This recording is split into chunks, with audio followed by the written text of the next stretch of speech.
Aujourd'hui, on va trouver notre manière à nous de gagner de l'argent.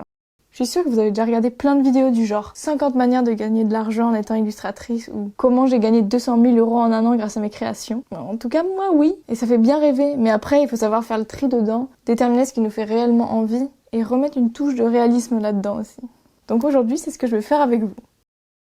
En réalité, j'ai peur de me fixer des objectifs, mais une année sans planification, ça m'a pas bien servi. Et cette année, j'ai vraiment envie de m'investir dans mon projet et de réellement faire en sorte de gagner un revenu confortable. Et j'imagine que si vous êtes là, vous aussi.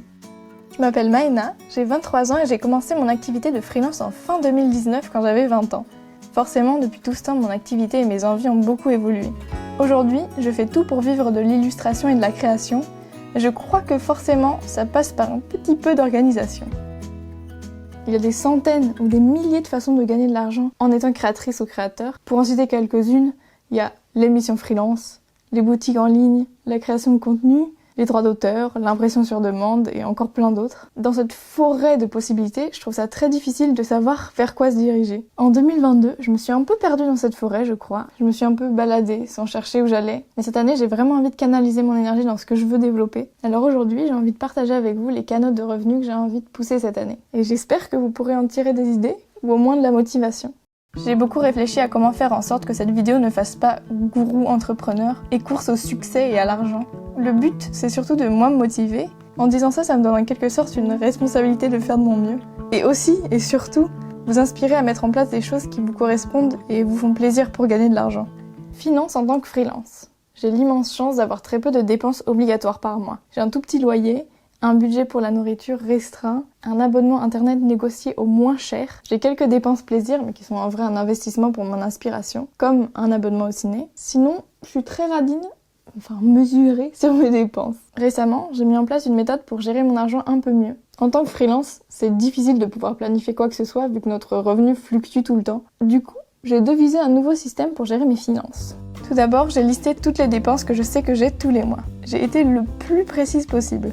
Puis ensuite, ce que je fais, c'est que chaque mois, je transfère sur mon compte courant tout juste ce dont j'ai besoin par mois, avec un petit peu de marge pour des dépenses complémentaires. Comme ça, je sais que je serai pas dans le rouge à la fin du mois, mais je vois aussi en temps réel l'argent qui me reste, ce que je peux dépenser ou, au contraire, remettre de côté. Puis, à chaque début de mois, je me débrouille pour avoir à nouveau ce montant sur mon compte courant. Depuis que je fais ça, je me sens tellement plus sereine par rapport à l'argent. Je peux donc calculer combien de temps je peux tenir avec mes ressources dispo et estimer les dates quand je dois absolument renflouer les caisses. Mes canaux de revenus. Et donc, comment on renfloue les caisses? Pour l'instant, c'est très simple. 100% de mes revenus viennent de missions clients, en graphisme ou en illustration. Mais le but de cette vidéo, c'est de vous parler comment j'ai envie de diversifier tout ça. Voici donc les revenus que j'ai envie de développer cette année. Alors, tout d'abord, je dois garder en tête mes objectifs, entre autres, adopter un ou des chats, pouvoir investir dans du matériel créatif quand je veux, acheter un nouvel ordi et un nouveau téléphone, voyager. Je dois aussi rester réaliste et définir des objectifs que je peux maîtriser, même si on peut rêver un peu. Je dois focus sur ce que j'ai réellement envie de faire pour pas m'essouffler avant de parvenir à mes objectifs et garder en tête que je peux pas travailler 8 heures par jour. YouTube. Cette année, j'ai vraiment envie de réussir à faire monétiser ma chaîne YouTube. Je sais que probablement, si j'y arrive, je gagnerai pas grand chose dans un premier temps, mais c'est une étape. J'en suis à peu près à la moitié de ce qu'il me faut pour être monétisée. Donc, bienvenue dans mes analytics. Comme vous pouvez voir, sur YouTube, dans le YouTube Studio, on peut voir la progression des critères d'éligibilité à la monétisation. Et moi, j'en suis à là. Donc, niveau abonnés, j'ai passé la moitié, je suis à peu près aux 3/4. Mais c'est au niveau des vues où j'en suis qu'à la moitié. Et j'ai calculé qu'il me fallait minimum 333 heures de visionnage de mes vidéos par mois pendant 12 mois pour atteindre les 4000 qui sont demandés. Et en ce moment, du coup, sur les 3 derniers mois, ma moyenne, c'est juste un petit peu plus de 200 par mois. L'enjeu dans les objectifs liés aux réseaux sociaux, c'est de vraiment mettre des objectifs sur des choses qu'on peut contrôler. Sinon, c'est juste beaucoup trop stressant.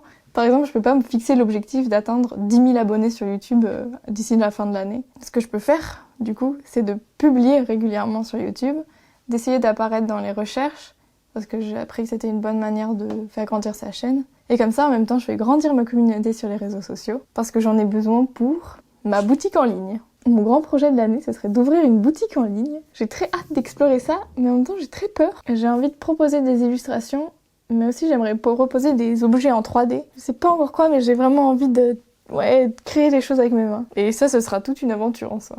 Contenu exclusif. Cette année, j'ai envie de créer un système d'abonnement pour que je puisse partager du contenu plus exclusif à mon audience de confiance, ce qui constitue ma communauté la plus rapprochée, créer un espace d'échange, de créativité, de confiance partagée. Pour l'instant, le plus probable ce sera de le faire sur Patreon, mais je vais aussi chercher d'autres moyens de le faire. Je sais que Discord propose aussi ce système, il y a Tipeee, ça peut être directement proposé sur mon site, à voir. Projet freelance. Et enfin, on va pas l'oublier quand même, j'ai bien sûr envie de continuer les projets freelance. J'ai envie de présenter mon travail de manière à ce qu'il soit visible par des clients potentiels. Genre de garder en tête les projets sur lesquels j'ai vraiment envie de travailler pour que sur mon Instagram et sur mon futur portfolio, on puisse se projeter sur des créations avec moi.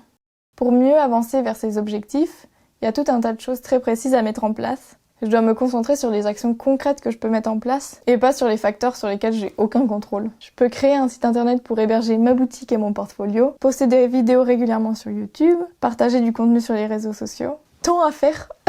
Je devrais pas m'ennuyer, sans m'épuiser quand même.